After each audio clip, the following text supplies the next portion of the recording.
आप देख रहे हैं श्री हरि कृपा आश्रम चैनल। संस्थापक स्वामी श्री हरि चैतन्य पुरी जी महाराज।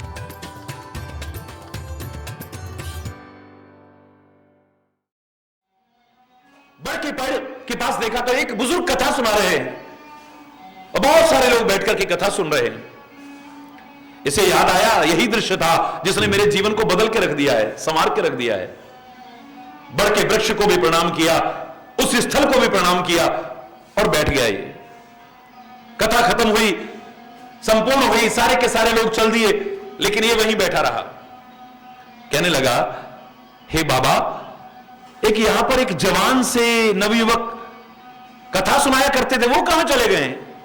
बोले भैया, जब से होश संभाला है बहुत साल हो गए, मैं ही सुनाता हूं और तो यहां कोई नहीं आया।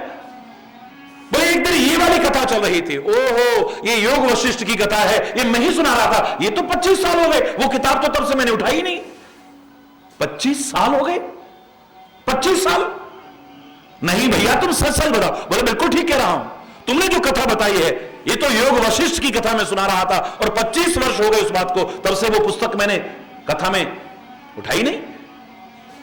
25 साल बीत गए, 25 साल बीत गए, पता ही नहीं चला। वो तुम ही हो जो कथा सुना रहे थे? बोले हां। और ये जो बैठे थे, बोले ये भी वही थे जो कथा सुना रहे थे। बोले मैं नहीं मानता हूं। बोले क्यों? बोले जिस कथा की एक लाइन ने मेरा जीवन बदल के रख दिया हो और तुम्हें 25, 50, 75 साल हो गए कथा करते और सुनाते हुए, तुम्हारा जीवन वहीं का वहीं चल रहा है, ये कैसे हो सकता है? वो बाबा कहता है, भैया जिसको लगना है एक शब्द भी लग जाए, जिसने अपने जीवन को संवारना हो वो एक शब्द से भी संवार लेता है, जिसने कुछ सीखना हो वो एक शब्द से भी सीख लेता है, और जिसने ना सीखना हो सारा जीवन भी सुनाते रहो, सारा जीवन भी सुनते रहो, तब भी उसके जीवन में कोई परिवर्तन नहीं आता है? वैराग्य होना हो तो महात्मा बुद्ध को, एक वृद्ध को देख करके, एक बुजुर्ग को देख करके और एक मृतक को देख करके वैराग्य हो जाता है। और हम सारा जीवन कितने वृद्ध देखते हैं, हरि बोलना, कितने बुजुर्ग देखते हैं, कितने मृतकों को अपने सामने हमने देखा। हम में से कितने महात्मा बुद्ध बने, कितनों को वैराग्य हुआ, हरि बोलना। वैराग्य होना था तो पत्री की एक पंक्ति कहने पर, जितना प्यार तुम मुझसे करते हो, काश इतना श्री राम से करते तो तुम्हारा जीवन समझ जाता। गोस्वामी तुलसीदास जी महाराज बन गए, हरि बोलना। यहां घर में रात दिन क्या क्या बातें होती हैं, कितने तुलसीदास बने हैं। जिसको लगनी हो एक शब्द लग जाता है, वरना सारा जीवन भी सुनने को और सुनाने को मिले, उसके जीवन में कोई परिवर्तन नहीं आएगा। और एक व्यक्ति तो क्या, साक्षात परमात्मा भी सिखाने आए, साक्षात परमात्मा भी सिखाने आए। दुर्योधन के समझ में कुछ आने वाला नहीं है, धृतराष्ट्र के समझ में आने वाला कुछ नहीं है, शकुनी के समझ में कुछ आने वाला नहीं है, दुशासन के समझ में कुछ आने वाला नहीं है, हरि बोलना। गांधारी के कुछ समझ में आने वाला नहीं है। साक्षात हनुमान जी महाराज सिखाते रहे, मंदोदरी सिखाती रहे, विभीषण समझाने की कोशिश करे, अंगद समझाने की कोशिश करे, माल्यवंत समझाने की कोशिश करे, यहां तक कि विभीषण को वो समझाने की कोशिश करे, कुंभकर्ण समझाने की कोशिश करे, मारीच समझाने की कोशिश करे, लेकिन रावण के कुछ समझ में आने वाला नहीं है, हरि बोलना है। मूर्ख हृदय न सेत, जो गुरु मिल ही विरंच सम, बोले ही फरई न बेत, यद्यपि सुधा वर्ष ही जलद। साक्षात ब्रह्मा या साक्षात ब्रह्म भी आकर के सिखाए तो मूर्ख के हृदय में बोध होने वाला हर किसी भी नहीं, वरना तो एक शब्द काफी है। और एक शब्द क्या, एक अक्षर काफी है। या मैंने एक बार कहा था कि ब्रह्मा जी ने एक बार सारे मानवों को बुलाया, सारे दानवों को बुलाया और सारे देवताओं को बुलाया। मैंने तुमको पैदा तो बहुत समय से किया, लेकिन कोई उपदेश नहीं दिया है। अरे मानवों, अरे दानवों और हे देवताओं, आज मैं तुम्हें कोई शिक्षा दूंगा। हमारे सौभाग्य, सारी सृष्टि को पैदा करने वाला विधाता हमें उपदेश दे, इससे बड़ा हमारा सौभाग्य क्या हो सकता है। सारे के सारे आकर के बैठ गए। एकाग्रचित्त होकर के सुनिएगा तब तुम्हारे समझ में आएगा, हरि बोलना। शांत होकर के सुनिएगा तब तुम्हारे समझ में आएगा, निष्पक्ष होकर के सुनिएगा तब तुम्हारे समझ में आएगा। जब व्यक्ति शांत होता है, निष्पक्ष होता है, एकाग्रचित्त होता है, तो जो अंदर की आवाज उसे सुनाई नहीं देती है वो भी सुनाई देने लग जाती है। हरि बोलना। ब्रह्मा जी बोले कि सारे के सारे लोग शांत हो गए? हाँ महाराज। सारे के सारे उपदेश लेने के लिए तैयार हैं? बोले हाँ महाराज। मैं बोलना शुरू करूं? बोले हाँ महाराज। ध्यान इधर उधर भटक तो नहीं रहा तुम्हारा? बोले नहीं महाराज। एकाग्रचित्त है? बोले हाँ महाराज। तो ध्यान से सुनो, कहिए महाराज। ब्रह्मा जी कहने लगे द से दबात, खाली द कहा और मंच से उठकर के अपने कमरे में चले गए। हरि बोलना। अपने कक्ष में चले गए ब्रह्मा जी। अब सारे में मच गया, हम सबको इकट्ठा किया, आज मैं तुमको उपदेश दूंगा। पहली बार उपदेश देने लगे और इतना भाषण दे दिया, शांत हो जाओ, एकाग्रचित्त हो जाओ, बिल्कुल ऐसे हो जाओ। और क्या द कहा और अंदर चले गए। बुजुर्ग बैठे थे, उन्होंने कहा ब्रह्मा जी को सिखा रहे हैं भाई। हरि बोलना। ब्रह्मा जी ने अगर ये दा अक्षर भी कहा है तो जरूर इसमें कोई ना कोई राज है। शांत होकर के सोचो। जब शांत होकर के सोचने लगे, अंतरात्मा की आवाज जो सुनाई नहीं देती थी वो भी सुनाई देने लगी। अब धीरे धीरे समझ आने लगा। सारे के सारे लोग शांत होकर के विचार करने लगे हैं। अचानक संदेशा आता है कि जितने भी राक्षस हैं वो सारे के सारे ब्रह्मा जी के पास अंदर जाएं। सारे राक्षस मिलकर के ब्रह्मा जी के पास पहुंचे। ब्रह्मा जी कहने लगे, कहो भाई राक्षसों, मैंने तुमको उपदेश दिया, तुम्हारे कुछ समझ में आया? बोले हाँ महाराज, पहले तो समझ में नहीं आया लेकिन अब समझ में आ गया है। हरि बोलना। जोर से बोलो ना। तुम्हारे समझ में आ गया? बोले हाँ महाराज, उपदेश तो समझ में आ गया लेकिन यह बात समझ में नहीं आई कि आपने भाषण खाली हमारे लिए क्यों दिया, औरों को क्यों नहीं दिया? वहां तो मानव भी बैठे थे, देवता भी बैठे थे। ब्रह्मा जी बोले कि मैंने तो सिखाया था लेकिन जिसमें जो कमी होती है उसे लगता है कि मुझको तो नहीं सुना रहे, कहीं मुझको तो नहीं सुना रहे, कहीं मुझको तो नहीं सुना रहे। इसका तात्पर्य तुम्हें अपनी शांत होने के कारण कमियां नजर आ रही थी और तुम्हें लग रहा था कि मुझे सुना रहे थे। मैंने तो सबको उपदेश दिया लेकिन तुम्हें क्या लगा कि मैंने क्या उपदेश दिया है? बोले महाराज, पहले तो हमें मजाक सा लगा लेकिन जब हम शांत होकर के विचार करने लगे ना, हमें लगा कि ब्रह्मा जी कहना चाहते हैं, करे ओ राक्षसों, तुम बड़े निर्दयी हो गए हो, बड़े जालिम हो गए हो, बड़ा अत्याचारी हो गए हो, तुम्हारे अंदर कोई दया धर्म नहीं है। उस द अक्षर से हम निर्दयी जालिम राक्षसों को एक दया का उपदेश देना चाहते थे और कुछ नहीं देना चाहते थे। हरि बोल। ब्रह्मा जी बोले बिल्कुल ठीक समझे तुम, बिल्कुल ठीक समझे, इसको जीवन में अपना लेना। अब अपना लिया होता तो फिर राक्षस ही कहां रहते। हरि बोलना। ब्रह्मा जी बोले बिल्कुल ठीक समझा तुमने, एक द अक्षर कहा है लेकिन जब शांत होकर के निष्पक्ष होकर के सुना है वहां पर भी एक उपदेश नजर आ गया है। वापिस जाओ। सारे के सारे देवताओं को बुलाया। देवताओं, तुम्हें कुछ समझ में आया? बोले महाराज, आपका उपदेश तो समझ में आया लेकिन एक बात समझ में नहीं आई कि आप उपदेश खाली हम देवताओं को क्यों दे रहे थे? वहां तो मानव भी थे, राक्षस भी थे, आपने उनको इशारा करके कोई कुछ नहीं कहा। मैंने तो सबको कहा है, सबको समझाया है, लेकिन तुम क्या समझे हो? बोले महाराज, पहले तो नहीं समझ पा रहे थे लेकिन जब शांत होकर के निष्पक्ष होकर के हमने समझने की कोशिश की तो हमें लगा कि ब्रह्मा जी द अक्षर खाली यूं ही नहीं बोल गए, वो हमें कहना चाहते हैं, अरे ओ देवताओं, स्वर्ग के सुखों में तुम इतना मगन हो चुके हो, तुम्हारा अपनी इंद्रियों पर भी कोई कंट्रोल नहीं रह गया है। तुम्हारी आंखें सुंदर रूप की तरफ आकर्षित रहती हैं, अप्सराओं को देखती हैं रात दिन, तुम्हारे कान रात दिन उनकी छम छम को सुनते हैं और वो सुंदर गीतों को सुनने के लिए लालच रहते हैं। तुम्हारी नासिका गंध की तरफ आकर्षित रहती है, तुम्हारी जीभ अच्छे अच्छे स्वादों के लिए आकर्षित रहती है, तुम्हारा शरीर हमेशा सुंदर स्पर्श सुख पाना चाहता है, तुम्हारा इंद्रियों पर कोई कंट्रोल नहीं रह गया है।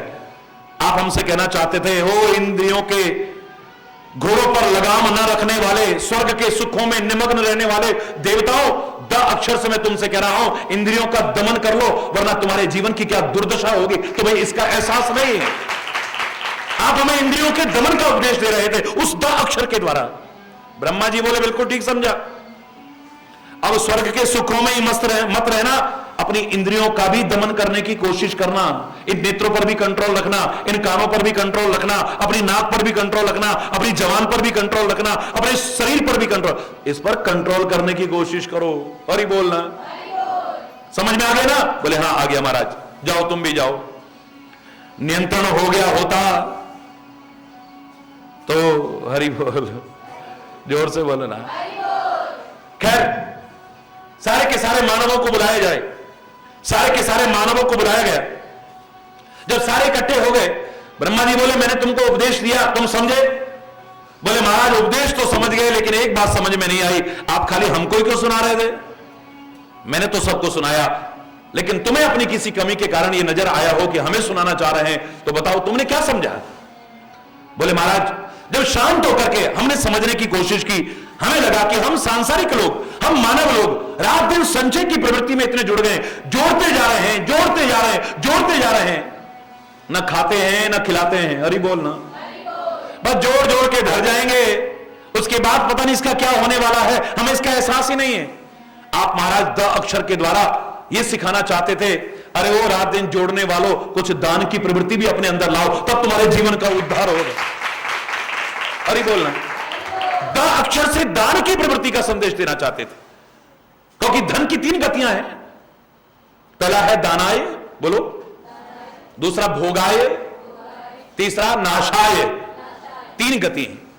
एक तो सर्वोत्तम गति है कि आप किसी धार्मिक कार्य में लग रहे हैं, किसी जरूरतमंद की सहायता कर रहे हैं, किसी असमर्थ की सहायता कर रहे हैं, किसी गरीब की सहायता कर रहे हैं, परमात्मा का स्वरूप मान करके उसकी मदद करने की कोशिश कर रहे हैं, कोई धर्म का काम करने की कोशिश कर रहे हैं, यह सर्वोत्तम गति है।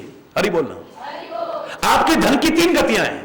एक तो सर्वोत्तम गति है दानाय, मध्यम गति है भोगाय, आप खाते हो और खिलाते हो, ऐश करते हो, और तीसरी है न खाते हो न खिलाते हो न दान पुण्य करते हो, रख जाते हो जोड़ जोड़ के, उसके बाद पता नहीं उसका क्या होगा, तुम्हारी तरफ से नाश ही होने वाला और कुछ नहीं होने वाला। तीसरा है नाशाय, कल को उसका क्या दुरुपयोग होगा तुम नहीं जानते हो। तुम जो जोड़ जोड़ करके रख गए हो, इसका तुम्हारी औलादें क्या दुरुपयोग करेंगी तुम नहीं जानते हो। वो शराबे पी के बर्बाद करेंगी, या जुए खेल के बर्बाद करेंगी, या कुकर्म करके बर्बाद करेंगी। पुराने लोग क्यों कहते थे, पूत सपूत तो क्यों धन संचय? हरि बोलना। पूत सपूत तो क्यों धन संचय, और पूत कपूत तो क्यों धन संचय? अरे सपूत है तो जोड़ के काय को रखना, इस लायक बना दो उसे कि कमा खाए, तुम्हें जोड़ करके रखने की कोई आवश्यकता नहीं है।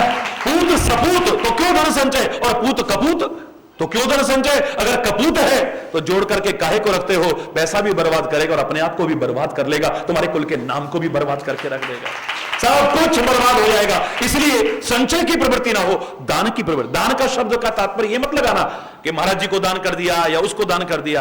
दान शब्द की परिभाषा यही है कि जो जरूरतमंद है, जो असमर्थ है, जो असहाय है, जो अभावग्रस्त है, उसकी सहायता करना। हरि बोलो। आप हरि चैतन्य की बात करें तो हरि चैतन्य ना तो असहाय है, ना असमर्थ है, ना जरूरतमंद है, ना अभावग्रस्त है। कम से कम मैं अपने लिए तो कह सकता हूं कि लोगों के धन का, वस्तु का, पदार्थों का, वस्त्रों का और किसी चीज का दान ना चाहिए था, ना आज चाहिए और ना आगे चाहिएगा। इतना तो मैं दावे से कह सकता हूं। चाहिए तो आपका अच्छा जीवन चाहिए, और अगर दान भी कोई देना चाहे तो हरि चैतन्य लेने को तैयार है, सारी दुनिया के लोगों से लेने को तैयार है, पर धन वस्तु पदार्थ का नहीं, शांति का दान। घर घर में अशांति, परिवार परिवार में अशांति, मोहल्ले मोहल्ले में अशांति, हर जगह पर अशांति फैलती जा रही है। अगर इस समय दान भी देना चाहो, सारी दुनिया के लोगों मांगता हूं, जिसने कभी हाथ नहीं फैलाया वो झोली फैला के मांगने को तैयार है कि अगर देना ही चाहते हो तो शांति का दान दे दो, और कुछ नहीं चाहिए। ये बात बात में जो अशांति फैलाते हो, बात बात में ये अशांति फैलाना बंद कर दो। हरि बोलना, जोर से बोलो ना। ये धन की 3 तो गतियां हैं, और क्या है? दानाय, भोगाय और नाशाय। एक छोटा सा उदाहरण सुनाऊं आपको, और छोटा सा उदाहरण, बड़े ध्यान से सुनिएगा। अकबर और बीरबल के बड़े किस्से मशहूर हैं, बहुत सारे आपने भी सुने होंगे और बहुत से सुनाए भी होंगे। एक छोटा सा मैं सुनाता हूं। हरि बोलना, जोर से बोलो ना। सारे के सारे दरबारी कहने लगे जलन के मारे कि महाराज इसको 15 रुपए दीजिए और 5 रुपए का मंगाइए अब, 5 रुपए का मंगाइए तब, और 5 रुपए का मंगाइए ना अब ना तब। हरि बोल।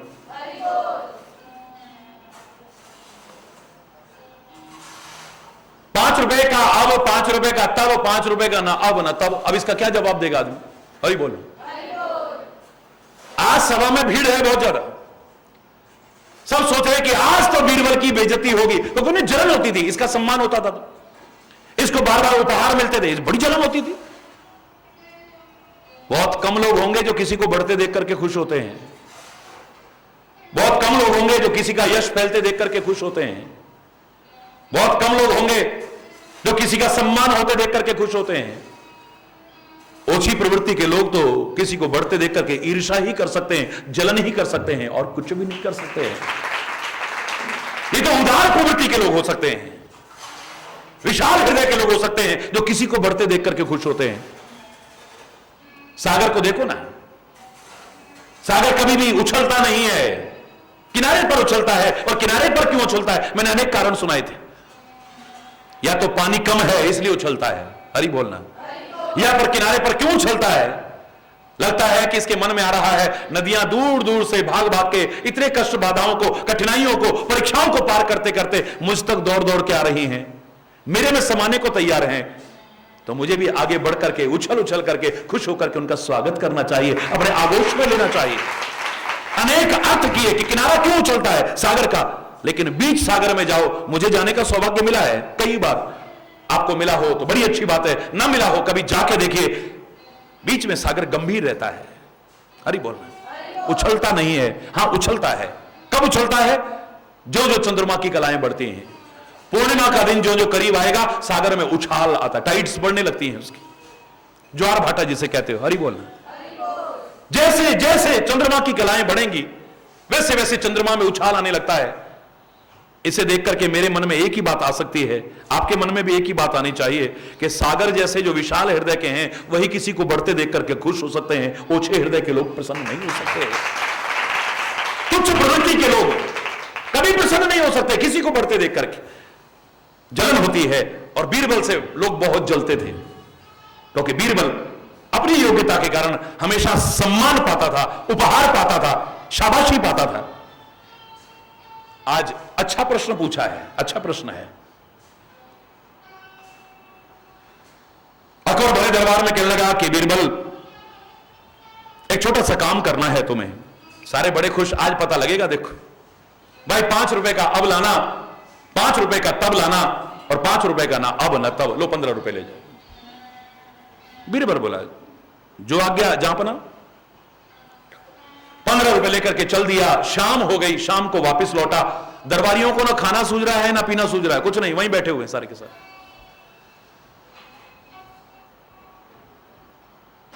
वहीं बैठे हुए सारे के सारे प्रतीक्षा में कि अब देखो क्या होता है। बीरबल वापस लौटा। जब वापस लौटा तो साथ में खूब सारे फल हैं, मिठाइयां हैं, मेवा हैं। सस्ता जमाना था, सस्ता जमाना था। कितना कितना सामान आ गया होगा 5 रुपए में। बॉस, ये तो हमारे बुजुर्ग भी बता सकते हैं, अभी 50, 60, 70 साल पहले कितना सस्ता जमाना था। 500, 550 साल पहले तो अरे बोलना,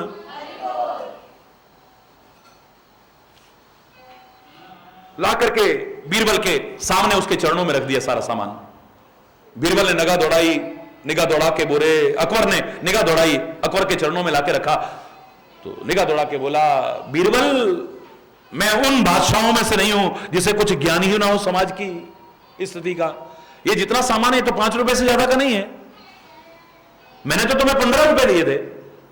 बोले जहां अपना काम भी तो 3 बताए थे, ये सामान तो ज्यादा से ज्यादा 5 रुपए का। बिल्कुल ठीक समझा जहां आपने, ये 5 रुपए से ज्यादा का नहीं है, ये 5 रुपए का ही सामान है। तो मैंने तो तुम्हें 15 रुपए दिए थे। बोले महाराज आपने कहा था 5 रुपए का अब लाना। ये जो है ना ये सारा का सारा, इसे खा लो, ये अब काम आएगा, ये कल को काम आने वाला नहीं है आपके। ये जो माल है इसे खा लो और खिला लो, ये अब काम आएगा, ये बाद में काम आने वाला नहीं है आपके। कहो तो 2-4 दिन बाद सड़ जाएगा, ये मिठाई भी बर्बाद हो जाएगी, ये फल भी सड़ जाएगा, और खा पी करके गंदगी करोगे और क्या करोगे। अरे बोलना, ये 5 रुपए का अब है, ये अब काम आएगा, बाद में काम आने वाला नहीं है। तो 5 रुपए का मैंने कहा था तब लाना। बोले महाराज वो मैं बता रहा हूं, जब मैं जा रहा था फुटपाथ पर एक बुजुर्ग को मैंने तड़पते हुए देखा, फटे हाल बेचारा, ठंड में ठिठुर भी रहा था। पास में गया तो देखा शरीर बड़ा गर्म हो रहा था, और पता किया तो मालूम हुआ 1 हफ्ते से इसके अंदर अन्न का दाना नहीं गया है। हे जहां बना, आपके होते हुए आपके राज्य में ऐसा हो, मुझसे बर्दाश्त नहीं हुआ। तो मैंने वो 5 रुपए उस पर खर्च किए, उसे वैद्य जी के पास ले गया, उसको दवाइयां दिलाई, कुछ कपड़े दिलाए, कुछ बिस्तरा दिलवाया, कुछ सामान दिलवाया। 5 रुपए खर्च हो गए। महाराज बुरा ना मानना, वो 5 रुपए आपके अब तो काम नहीं आएंगे, लेकिन तब काम जरूर आएंगे, इसमें कोई संदेह नहीं। ये 5 रुपए का अब है, इसे खाओ खिलाओ, ये अभी काम आएगा, बाद में काम आने वाला नहीं। और ये जो उस बेचारे पर मैंने खर्च किए हैं 5 रुपए आपके, वो आपके अब तो काम नहीं आएंगे, लेकिन तब काम जरूर आएंगे। अब सबकी बोलती बंद, सारे कहते हैं महाराज इससे पूछो फिर 5 रुपए का ना अब न तब, उसके बारे में क्या कहना है? बोले रास्ते में एक वेश्या नाच कर रही थी, सारे वार फेर कर रहे थे, मैंने भी 5 रुपए लिए, उसका एक ठुमका देखा और ठुमके पर देख करके 5 रुपए वार फेर के फेंक दिए। महाराज वो ना अब काम आएंगे न तब काम आएंगे, वो आपके बर्बाद हो गए। हरि बोल रहा है, ये 5 रुपए ना आपके अब काम आने हैं ना तब काम आने हैं, ये बर्बाद हो गए आपके। बाद में पता नहीं उन पैसों का क्या होने वाला है, जो जोड़ जोड़ करके रख गए, इसका क्या होने वाला है। हरि बोलना।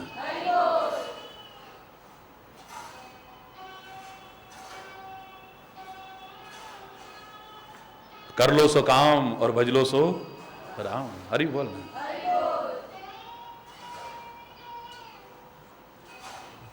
द अक्षर ने ही सारे देवताओं को उपदेश दे दिया, मात्र द अक्षर ने सारे राक्षसों को उपदेश दे दिया, और मात्र द अक्षर ने सारे मानवों को उपदेश दे दिया। अगर लेना चाहें तो एक द अक्षर से इतना बड़ा उपदेश मिल गया, और न लेना चाहो तो चारों वेद भी तुम्हारे सामने वर्णन करते रहो, कुछ असर नहीं पड़ने वाला। सारी गीता सुना दो, सारी भागवत सुना दो, सारी रामायण सुना दो, सारा गुरु ग्रंथ सुना दो, सारी कुरान बाइबल सुना दो, कुछ समझ में आने वाला नहीं है। हरि बोलना। समझदारों को इशारा काफी होता है, और ना समझों को थप्पड़ भी। हरि बोलना, जोर से बोलो ना, कोई फायदा नहीं।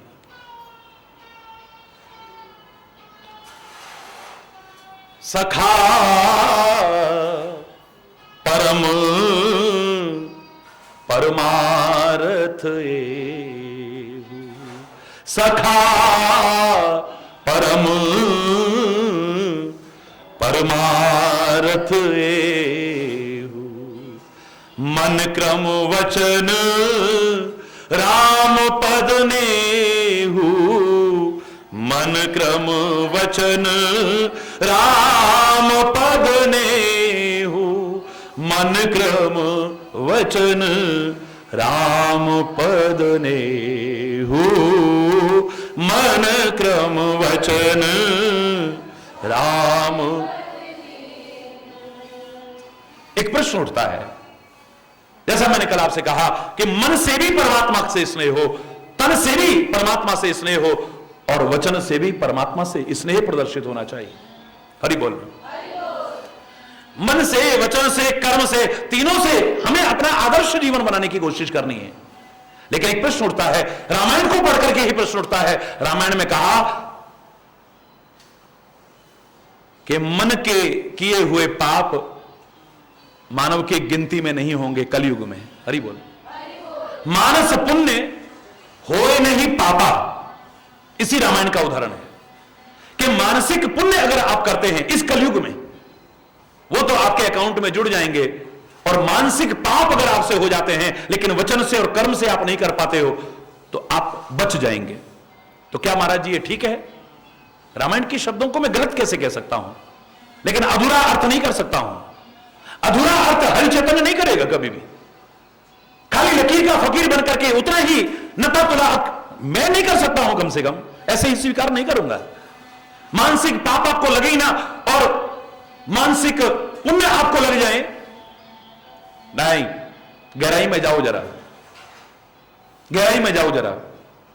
अगर रात दिन तुम मानस पाप करने लगोगे, रात दिन मन में पाप की चिंता होगी, पाप का ही चिंतन होगा और पाप के बारे में ही ख्याल आते रहेंगे, मैं दावे से कह रहा हूं मन में रात दिन अगर पाप चल रहा होगा, कभी ना कभी तुम्हारे वचन और कर्म में भी आ जाएगा, फिर तुम पाप के भागीदार बन जाओ। हरि बोल। एक बार अगर आपसे हो गया है, मन से आपसे पाप हो गया है, लेकिन वचन से नहीं हुआ है, कर्म से नहीं हुआ है, हो सकता है आपका क्षमा हो जाए। हरि बोल। लेकिन अगर मन से करते रहे तो मन से अगर करते रहे तो मन से जो करते रहोगे ना, एक दिन बाहर उभर करके मटके में जो भरा होगा वही उछल करके बाहर आएगा। अरे बोलना, जिसके अंदर जो भरा होगा वही तो उभर करके बाहर आएगा ना। एक संत ने क्या कहा था, मैंने आपसे कहा कि बहुत छोटी अवस्था थी इस शरीर की, इस कामा की भूमि में मुझे इतना कुछ मिला है, और इस बारे में भी इसी भूमि पर एक संदेश मिला था।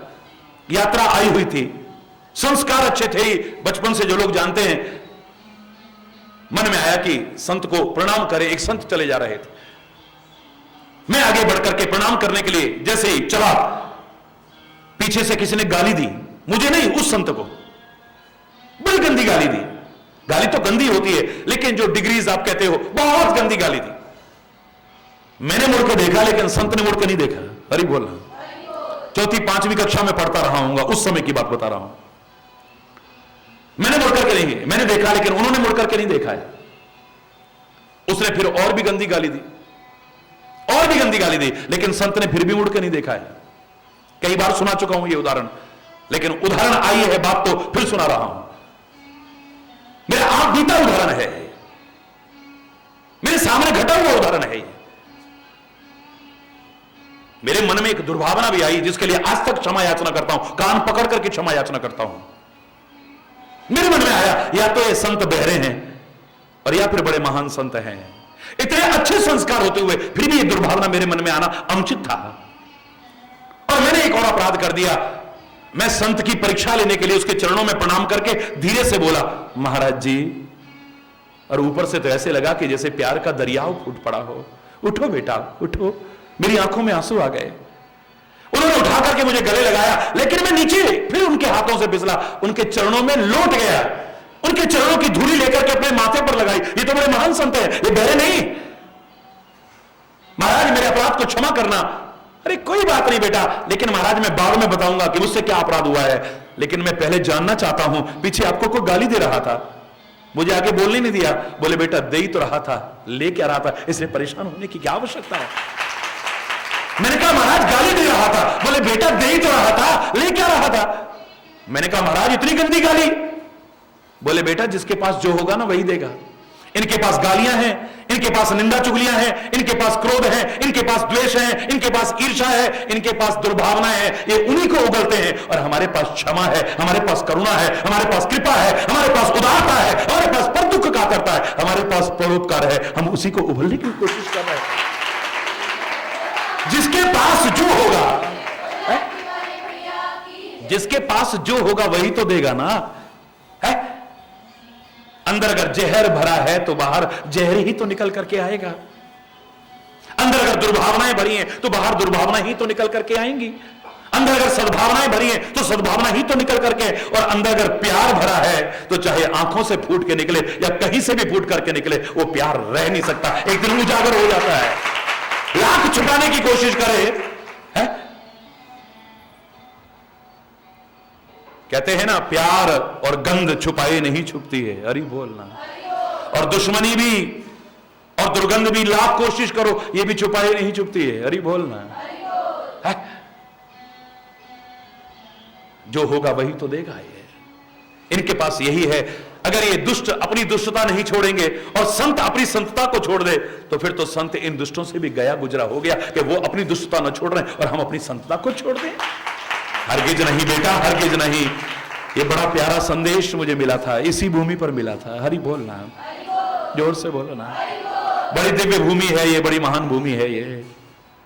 जो इसके महत्व को समझा है और जिसने इसके महत्व को समझ करके इसके सम्मान की रक्षा की है, मैं दावे से कह रहा हूं, लाख कोशिश करके जो ना पा सके वो इसकी कृपा से सहज में पा जाता है। ये वो भूमि है ये। तभी तो मैं कहा करता हूं, जब बुजुर्ग आके कहते हैं महाराज जी आपने कामा का गौरव बढ़ाया। अरे महाराज जी क्या कामा का गौरव बढ़ाएंगे। महाराज जी का तो खुद गौरव बढ़ा है इस कामा की भूमि में जन्म लेने पर, कामा की भूमि पर रहने पर और कामा की भूमि का सेवन करने पर। इनका खुद गर्व बढ़ा है, मैं क्या बढ़ाऊंगा इसका गर्व। अरे बोल रहा है, ये कोई मामूली भूमि है ये, है? जहां भगवान ने इतनी लीलाएं की हो, परमात्मा ने इतनी लीलाएं की हो, जहां की धूल में अभी भी वो अंश बाकी हैं, वो कण बाकी हैं जो कन्हैया के चरणों का स्पर्श किए होंगे। तभी तो आप जानते हैं कितने लोग यहां आते हैं ये संगमरमर लगा दें, ये मैंने कहा संगमरमर अपने बस की नहीं है। हरि बोलना, इसी के संग मरते रहो बस। जो काम करने आए तो उससे वंचित रह जाओ। जितनी आवश्यकता है बच्चे अपने आप कर रहे हैं, उसमें भी मेरा कोई इन्वॉल्वमेंट नहीं है। हरि बोलना। और आश्रम लगे, होटल न लगे, यहां पर विलासता ना हो, यहां पर जीवन के कल्याण का मार्ग आदमी समझने की कोशिश करे। सुख के साधन बेशक ना हो, लेकिन सच्चे सुख का मार्ग यहां जानने को मिलता रहे, बस मेरा उद्देश्य यही है। लाख कोशिश करो, ये मिट्टी खत्म नहीं होने दूंगा, ये धूल खत्म नहीं होने दूंगा। ये जिस दिन खत्म हो गई इसकी महिमा खत्म हो जाएगी। हरि बोलना, जोर से बोलो ना। सारी दुनिया ने कहा था कि हाथी अपना नहाया धोया बेकार करता है, हाथी अपना नहाया धोया बेकार करता है, क्योंकि नहाने धोने के बाद अपने ऊपर कीचड़ और मिट्टी डाल लेता है, धूल डाल लेता है। एक रहीमदास था, वो कहता है नहीं, अपना नहाया धोया बेकार कहां करता है। ये हाथी को पता नहीं कहां से पता चल गया है कि इस भारत की भूमि पर, इस पृथ्वी पर कितनी बार अवतार हुए हैं, कितनी बार संत महापुरुष आए हैं और उनकी चरण धूलि कहीं ना कहीं मौजूद है। ये हाथी को आदत पड़ गई है उस बात को सुन करके, ये नहाने धोने के बाद उस धूल और मिट्टी को डाल के अपना तिलक करता है। ये अपने नहाए धोए को बेकार कहां करता है? तुम्हें लग रहा है नहाया धोए बेकार करता है? अरे बोल रहा, जोर से बोल रहा। सखा परम परमार्थ एहु, मन क्रम वचन राम पद नेहु, राम पद नेहु।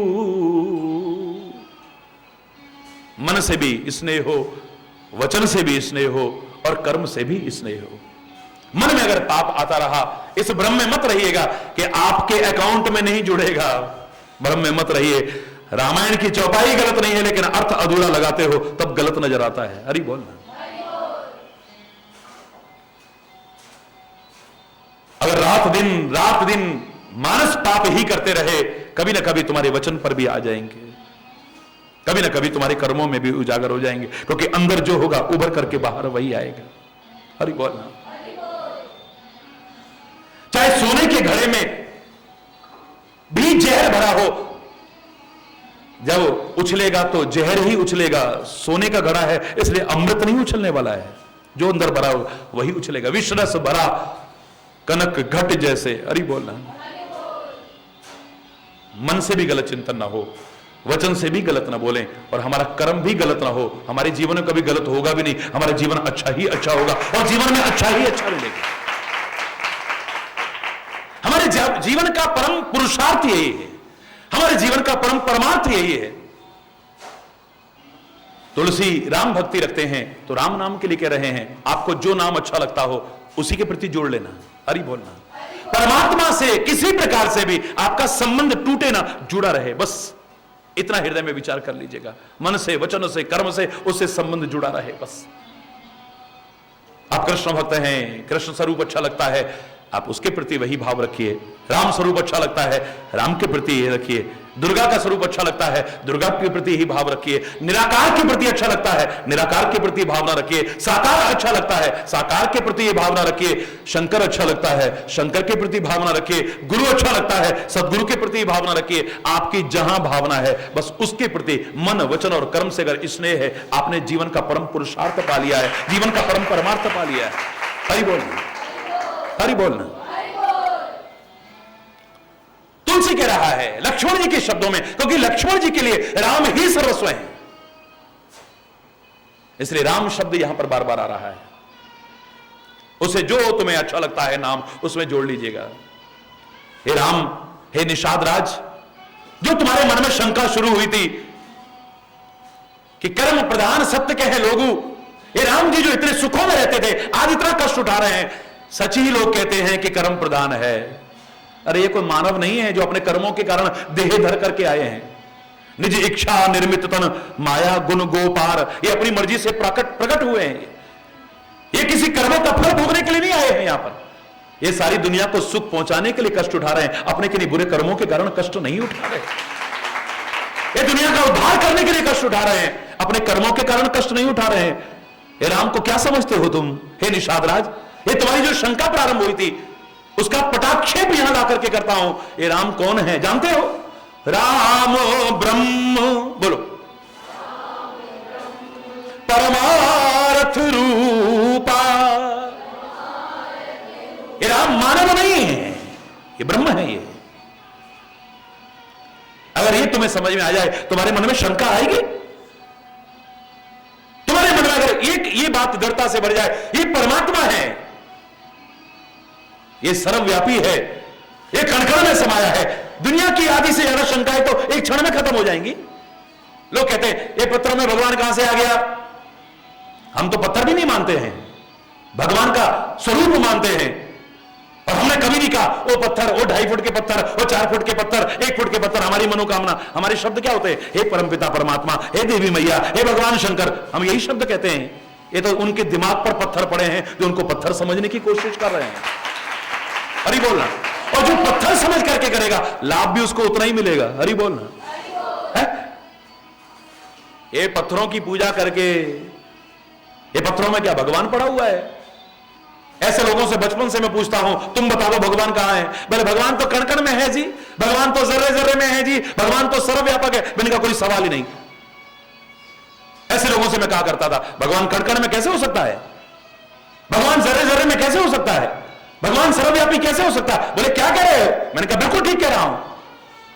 अगर वो कण-कण में है, जर्रे-जर्रे में है, सर्वव्यापी है, तो फिर ये प्रश्न कहां से आ गया? उस वहां क्यों हो सकता है? वहां कैसे हो सकता है? वहां कैसे? अगर वो कण-कण में है, जर्रे-जर्रे में है, सर्वव्यापक है, तो फिर वहां भी है, वहां भी है, वहां भी है, वहां भी है, वो कहां नहीं है? ये प्रश्न कहां से आया? मूर्ति में भगवान कहां से आ जाएगा? तो मूर्ति उस कण-कण से बाहर है क्या? मूर्ति उस जर्रे-जर्रे से बाहर है क्या? ये तो उसकी सर्वव्यापकता पर प्रश्न चिन्ह लगा दिया तुमने है? ये प्रश्न उठा कि वहां भगवान कैसे हो सकता है, वहां भगवान कैसे हो सकता है, उसकी सर्वव्यापकता पर प्रश्न चिन्ह लगा दिया तुमने। बोलो, अगर तुम उसे सर्वशक्तिमान मानते हो, सारी शंकाएं खत्म हो जाएंगी, कोई प्रश्न ही तुम्हारे मन में नहीं रहेगा। चैलेंज करके कह रहा हूं। ये भगवान के आगे रखते हैं थाली, ऐसे उठा लेते हैं, क्या भोग लग गया? वो खाली बेवकूफ बनाते हैं, बेवकूफ। भगवान का भोग लग गया जी, भोग लग गया, प्रसाद। हनुमान जी की मूर्ति पे 2 बूंदी के दाने लगा दिए, बोले हो गया जी, भोग लग गया जी, भोग लग गया जी, भोग लग गया जी। हरि बोलना, जोर से बोलो ना, और जोर से बोलो ना। है? वो बेवकूफ बनाते हैं, कहते हैं लोग। है? क्या महाराज जी ये सही है? ये क्यों लगाते भोग? मैंने कहा पहले तो इतना जान ले, वो भोग लगाता है या नहीं लगाता, ये बात की बात है। भोग लगाने का भाव अगर तुम्हारे मन में आ गया, कितने लाभ तुम्हें मिल जाएंगे जानते हो? जब भोग लगा करके भोजन करोगे, भोग लगा करके प्रसाद लोगे, तो गंदी चीजें घर में आने दोगे? ठाकुर जी को भोग लगना है, प्रभु को भोग लगना है, गंदी चीज घर में आएगी? बोलो, गंदे खानपान से, जोर से बोलो, गंदे खानपान से बच जाओगे। पहली बात, जो अपवित्रता तुम्हारे घर में आती थी, गंदे संदे हाथ लगाते थे, अनहाइजीनिक होता था, कई प्रकार के कीटाणु उसमें चले जाते थे, चप्पल जूते पहन करके रसोई में घुसते थे। अब क्या कहोगे? हे भोग लगना है, जूते मोटे हाथ में लगाना, हाथ धो बोले, हरि बोलना, हे चप्पल जूते बाहर करो, चप्पल जूते बाहर करो। सारे रास्ते के कीटाणु और गंदगी लेकर के घुसते थे। तुम बचोगे कि नहीं बचोगे? बोलो, गंदगी से बचोगे कि नहीं? पवित्रता तुम्हारे घर में प्रवेश करने लगेगी कि नहीं? गंदे खानपान से बचोगे, अशुद्धता से बचोगे, अन्न बर्बाद करने से बचोगे। ठाकुर जी को भोग लग गया है, प्रभु को भोग लग गया है, गुरु महाराज को भोग लग गया है, अब ये प्रसाद है, और प्रसाद का तो एक दाना भी नाली में बहाने की कोशिश नहीं की जाती है, बर्बाद करने की कोशिश नहीं की जाती है। अन्न जो परमात्मा का रूप था, जिसे तुम नालियों में बहाते थे, अन्न जो परमात्मा का रूप था, जिसको गुस्से में आकर के थालियां फेंकते थे और अपनी गृह लक्ष्मी का अपमान करते थे, और गृह लक्ष्मी का नहीं, परमात्मा स्वरूप अन्न का अपमान करते थे, पाप के भागीदार बनते थे। हरि बोलना, उस पाप और अपराध से बचोगे कि नहीं? बोलो, जब पता लगेगा ये प्रसाद है, भोग लग चुका है, अब इसका तिरस्कार करोगे? अब फिर इसका अपमान करोगे? बोलो, अब थालियां उठा करके फेंकोगे, पता लग जाए ये प्रसाद है तो? कितने लाभ तुझे मिलेगा? अगर ये गिनाने लगूं, कई दिन का प्रवचन खाली इसी में हो जाएगा। महाराज जी थोड़ा थोड़ा समझ में आने लगा, लेकिन एक बात बताओ, क्या भगवान भोग लगाते हैं? मैंने कहा भगवान वस्तु और पदार्थों का भोग नहीं लगाते हैं, उनके साथ अगर तुम्हारा प्यार और भावना हो तो परमात्मा भोग न लगाए, ऐसा हो ही नहीं सकता है, क्योंकि वो प्रेम का भूखा है। तो तुम्हारी भावनाओं का भूखा है, तुम्हारे वस्तु और पदार्थों का भूखा नहीं है, तुम्हारे खान पान का भूखा नहीं है, वो है, वो भूखा है तुम्हारे प्यार और भाव। प्यार और भावनाओं से कुछ भी अर्पित करो, वो स्वीकार न करे, ऐसा कैसे हो सकता है? महाराज जी एक बात बताओ, थाली तो जैसी हम रखते हैं वैसी की वैसी उठा लेते हैं, डिब्बा हम जैसा रखते हैं वैसा का वैसा उठा लेते हैं, और कहते हैं भोग लग गया, भोग लग गया। इतना सा भी तो कम नहीं होता उसमें, फिर भोग कहां लगा? हरि बोलना। मैंने कहा भगवान को सर्वशक्तिमान मानते हो या नहीं, इतना बता दो पहले मुझे। नहीं नहीं नहीं, भगवान तो सर्वशक्तिमान है। तो फिर मैंने कहा एक छोटा सा उदाहरण देता हूं तेरे को, छोटा सा उदाहरण देता हूं। वैज्ञानिकों ने रिसर्च करके देखा, एक वैक्यूम जार के अंदर, निर्वात जार के, जिसमें हवा प्रवेश ना करे, ऐसे जार के अंदर एक गुलाब का पौधा रखा और उसे तोला। उसके बाद उसमें मधुमक्खी छोड़ी और देखा कि रस ग्रहण कर रही है, मधुमक्खी निकाल दी। जब उसने रस ग्रहण कर लिया फिर तोला। आश्चर्य, आश्चर्य। मधुमक्खी के रस ग्रहण करने से पहले जितना वजन था, मधुमक्खी के रस ग्रहण करने के बाद वापस चले जाने के बाद भी उस पौधे का उतना को उतना वजन है। वैज्ञानिक भी हैरान रह गए, ऐसा कैसे हो सकता है? हरि बोलना, जोर से बोलना। मधुमक्खी जैसा छोटा सा कीट, छोटा सा कीट, अरे उसमें इतनी शक्ति है, वो फूल का आकार कम नहीं करती है, उसका वजन कम नहीं करती है, उसका रंग रूप खराब नहीं करती है, उसकी आकृति खराब नहीं करती है, और अपना रस खींच करके ले जाती है। और जिसे तुम सर्वशक्तिमान कहते हो, वो चीज उतनी की उतनी पड़ी रहे, वैसी की वैसी पड़ी रहे, और अपनी तुम्हारी भावना और प्रेम के कारण रस ग्रहण कर ले, तो इसमें कौन सी अतिशयोक्ति की बात है? कौन सी बड़ी बात है? एक मधुमक्खी में इतनी ताकत है, एक भौरे में इतनी ताकत है, एक ततैये में इतनी ताकत है, छोटे से कीट में, छोटे से कीट में। फूल का आकार भी खराब ना करे, फूल का रंग भी खराब ना करे, फूल का वजन भी कम ना करे, फूल की आकृति भी खराब ना करे, और अपना रस ग्रहण कर ले। और वो सर्वशक्तिमान परमात्मा तुम्हारा अगर प्यार है, तुम्हारी भावना है, तो तुम्हारे सामने अर्पित किए हुए में से रस भी ग्रहण कर ले, और चीज उतनी की उतनी पड़ी रहे, वैसी की वैसी पड़ रहे, तो इसमें कौन सी बड़ी बात है? बताओ ना मुझे। अगर तुम उसे सर्वव्यापी मानते हो, अगर तुम उसे सर्वशक्तिमान मानते हो, अगर उसे जर्रे जर्रे में, कण कण में समाया हुआ मानते हो, तो अधिकांश जो प्रश्न उठते हैं, अधिकांश जो शंकाएं उठती हैं, वो सारी की सारी निर्मूल सिद्ध हो जाएंगी। हरि बोलना। भगवान ने ऐसा क्यों करा, भगवान ने ऐसा करा। अगर तुम भगवान मानते हो तो तुम सिखाए हो उसे क्या करना चाहिए। भगवान को ऐसा नहीं करना चाहिए, भगवान ने हमारे साथ ऐसा क्यों किया, और भगवान ने ऐसा क्यों किया था, है? तुमसे सीखने आएगा वो क्या करना चाहिए, क्या नहीं करना चाहिए।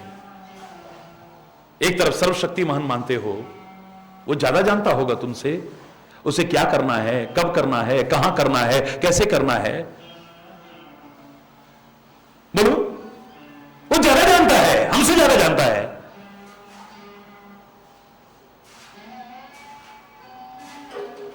तुम अपनी श्रद्धा को, तुम अपनी आस्था को, तुम अपने विश्वास को, तुम अपने प्रेम को, तुम अपनी भक्ति को विभिन्न प्रकार के प्रश्न चिन्ह लगा करके कम करने की कोशिश मत किया करो।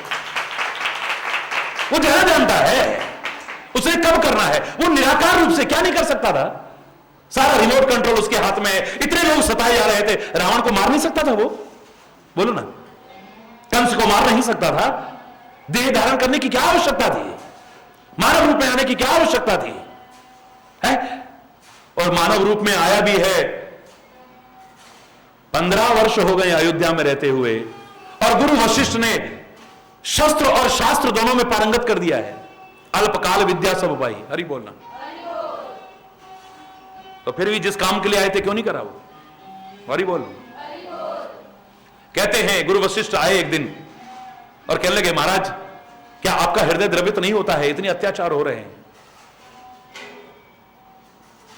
ऋषि मुनियों की हत्याएं की जा रही हैं, गांव के गांव जलाए जा रहे हैं, वेद पुराण और कथा कहीं सुनाई नहीं देती है, ऐसी ऐसी हालत हो रही है, यज्ञ करने नहीं दिए जाते हैं, आपका हृदय द्रवित नहीं होता है? पहले तो आप निराकार रूप में थे, वहां भी सब कुछ कर सकते थे। मैं पहचानता हूं आपको, क्योंकि मैं जानता हूं ये पुरोहित कर्म सबसे निकृष्ट कर्म है, ये सबसे नीच कर्म है। मरे का भी, जिए का भी, सबका दान हाथ फैला करके लेना पड़ता है। ये पुरोहित कर्म तो भगवान बचाए। मेरे से जब ब्रह्मा जी ने कहा था तुम्हें पुरोहित बना रहा हूं, मैंने कहा था क्षमा चाहूंगा, मैं पुरोहित नहीं बनूंगा। अरे अयोध्या का पुरोहित, चाहे अयोध्या का हो या स्वर्गलोक का, मुझे नहीं बनना है पुरोहित। जब ब्रह्मा ने कहा कि तुम जानते हो जिस अवध का मैं तुम्हें पुरोहित बना रहा हूं, वहां परमपिता परमात्मा, वो ब्रह्म परमात्मा मानव रूप में देह धर करके आएंगे और तुम्हें उसका गुरु बनने का सौभाग्य, तब मैंने स्वीकार किया था, वरना मैं स्वीकार ना करता। राम, मैं तुम्हें पहचानता हूं, मुझसे छुपे हुए नहीं हो। ये मत सोचना कि तुम हाथ जोड़ करके मेरे सामने सिर झुका के बैठते थे, विद्या अध्ययन करते थे तो मैं तुम्हारी लीला देख करके भूल जाऊंगा आपको। तुम मेरे पैर दबाते थे तो मैं भूल जाऊंगा कि तुम जगत पिता हो। हरगिज नहीं। मेरा हृदय रोता है, क्या तुम्हारा हृदय नहीं रोता है? कितना अत्याचार हो रहा है यहां पर, क्या तुम्हें कुछ नहीं करना चाहिए? हे राम। भगवान मुस्कुराए, खाली मुस्कुराए और हल्का सा लीला क्रम किया। उनके मुस्कुराते ही हल्का सा लीला, क्योंकि गुरु महाराज कह रहे हैं इसलिए खाली। और कोई होता तो कहते मैं ज्यादा जानता हूं, तुम मुझे क्या सिखाओगे, मुझे कब करना है, क्या करना है। हरि बोलना। गुरु का सम्मान रखते हुए लीला की है। विश्वामित्र जी आ गए हैं, विश्वामित्र जी आए हैं और आकर के राम और लक्ष्मण को ले गए हैं।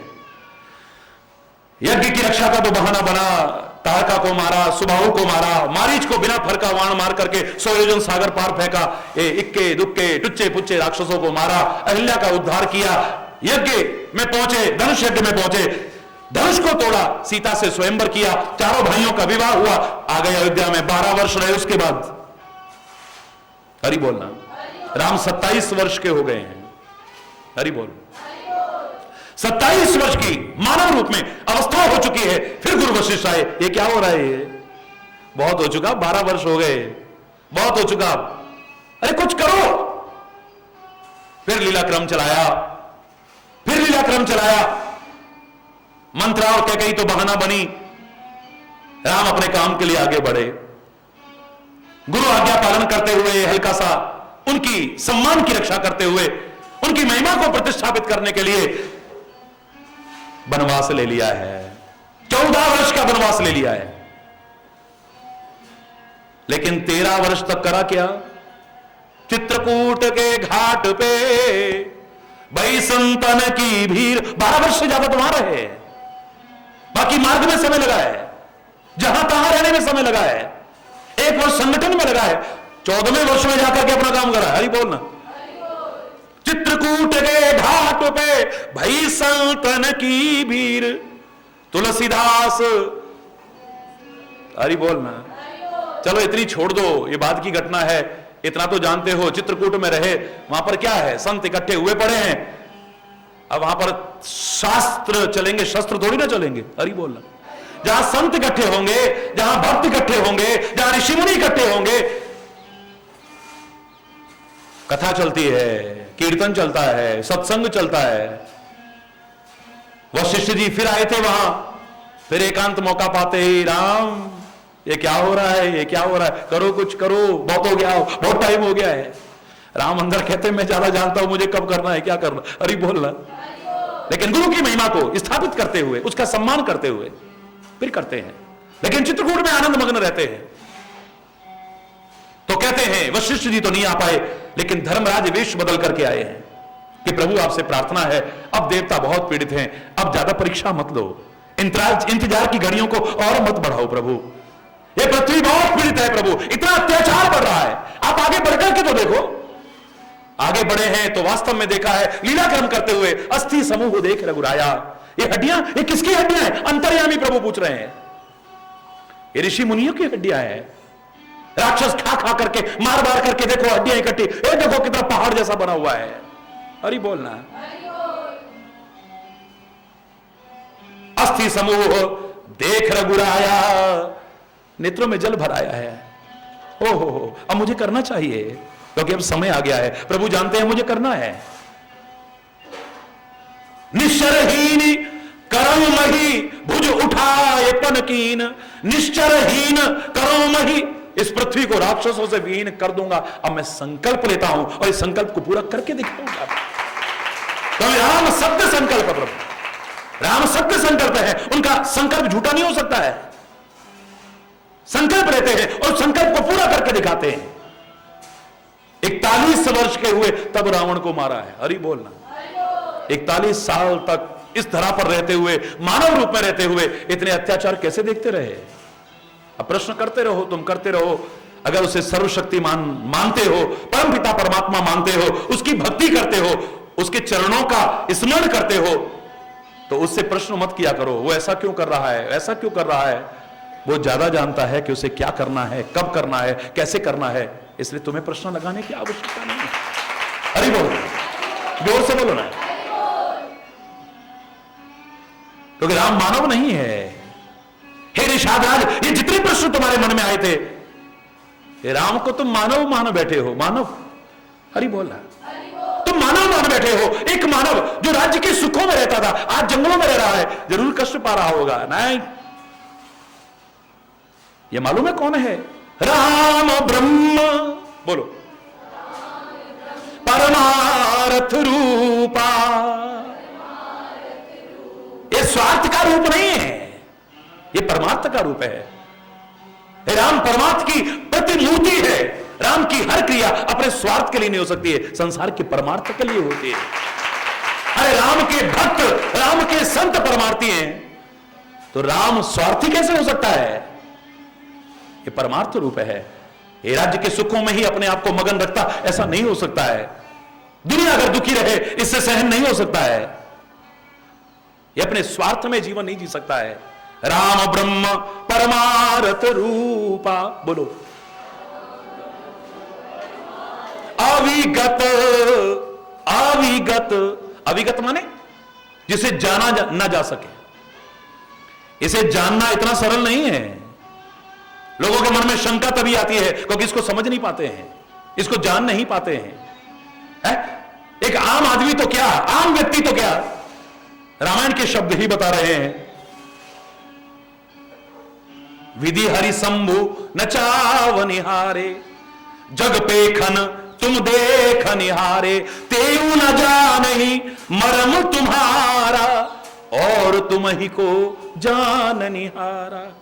वो ब्रह्मा विष्णु महेश भी जो सारी सृष्टि को नचा रहे हैं और आपके इशारे पर नाच रहे हैं, वो आपका भेद नहीं जान सके तो दुनिया में आपको कोई जान सकेगा कैसे है? हां, इतना है कि सोई जाने जेहि देहु, जोर से बोलो, सोई जाने जेहि देहु जनाई, और जानत तुम ही होए जाए।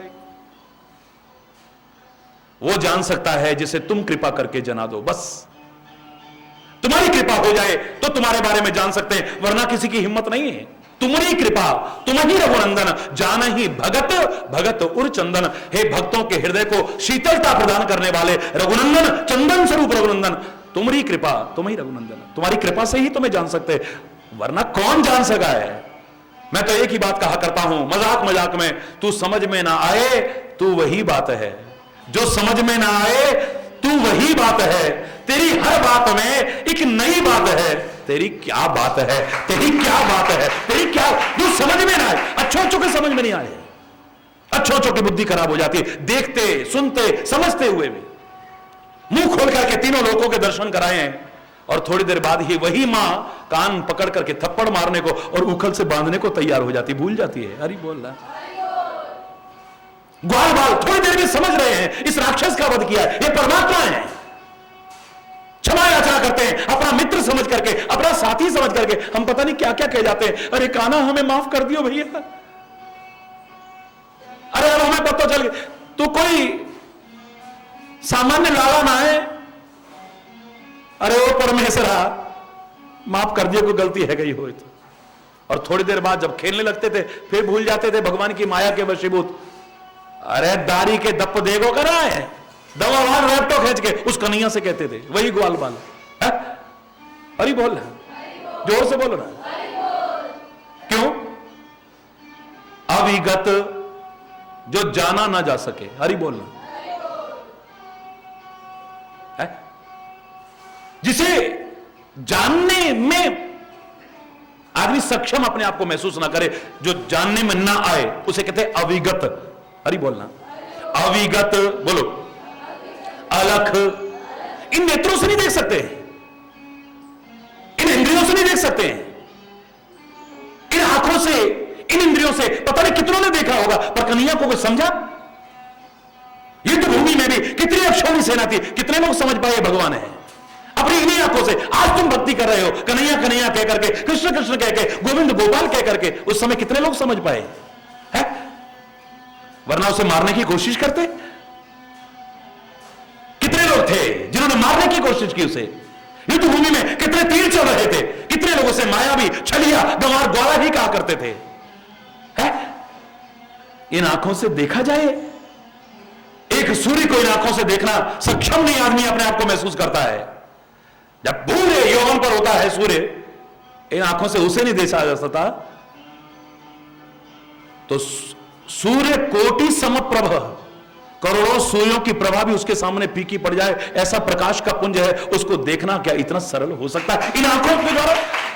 ऐसा प्रकाश का पुंज, आंखें चुंदिया जाएंगी। हरि बोलना, जोर से बोलो ना, और जोर से बोलो ना।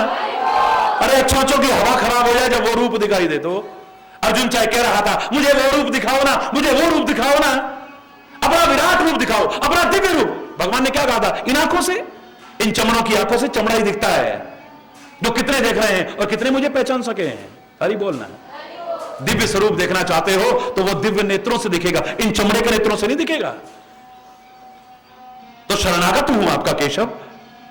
मैंने अपने जीवन की रथ की बागडोर, खाली इस रथ की बागडोर नहीं, जीवन रथ की बागडोर आपके हाथों में सौंपी है। अब वो दिव्य दृष्टि पाने के लिए मैं कहां जाऊं? आप ही कृपा करके दे दो ना। तो कृष्ण कहते हैं, गीता में आप पढ़ते हैं, दिव्यम ददामि ते चक्षु पश्चिमे, मैं ही कृपा करके तेरे को दिव्य नेत्र प्रदान करता हूं। अब मुझे देख। जैसे ही दिव्य दृष्टि प्रदान की है, वो दिव्य स्वरूप दिखाई दे रहा है, वो विराट रूप दिखाई दे रहा है। इन नेत्रों से, हां, वो दिव्य दृष्टि या तो परमात्मा कृपा करके दे तब हमें प्राप्त हो सकती है, जैसे अर्जुन को दी है, या गुरु कृपा करके दे तो प्राप्त हो सकती है, जैसे व्यास ने संजय को दी है। और गुरु कृपा तो 2 कदम और आगे बढ़ गई है। कृष्ण तो यहां अर्जुन को देख रहे हैं तो सामने सब कुछ दिख रहा है, और व्यास तो संजय को वहां दे रहे हैं, वहां बैठे बैठे भी सब कुछ दिखाई दे रहा है। और गुरु कृपा करके दे क्या? गुरु कृपा करके देगा क्या? मेरा तुलसी तो 2 कदम और इसको बढ़ा देता है। अरे गुरु कृपा करके देगा क्या? श्री गुरु पदनख मणिगण ज्योति सुमिरत दिव्य दृष्टि ही है होती। गुरु दे न दे, लेकिन गुरु चरण नखों का भी तुम अगर सच्चे हृदय से स्मरण करो, मैं दावे से कह रहा हूं, उसका स्मरण मात्र से ही तुम्हारी दिव्य दृष्टि उत्पन्न हो सकती है। हरि बोलना। समय काफी हो गया है, मन तो कर रहा है बोलने को, लेकिन हरि बोलना, समय अभाव के कारण गलत शब्द अगर कोई निकला हो उसके लिए क्षमा चाहता हुआ राम के उस दिव्य स्वरूप की चर्चा शेष कल आज यहीं पर वाणी को विराम दूंगा। एक बार जोर से बोलेंगे, धर्म की, अधर्म का, प्राणियों में, विश्व का, गौ माता की, भारत माता की, गंगा माता की, संत समाज की, भारत की देवियों की, भक्त समाज की,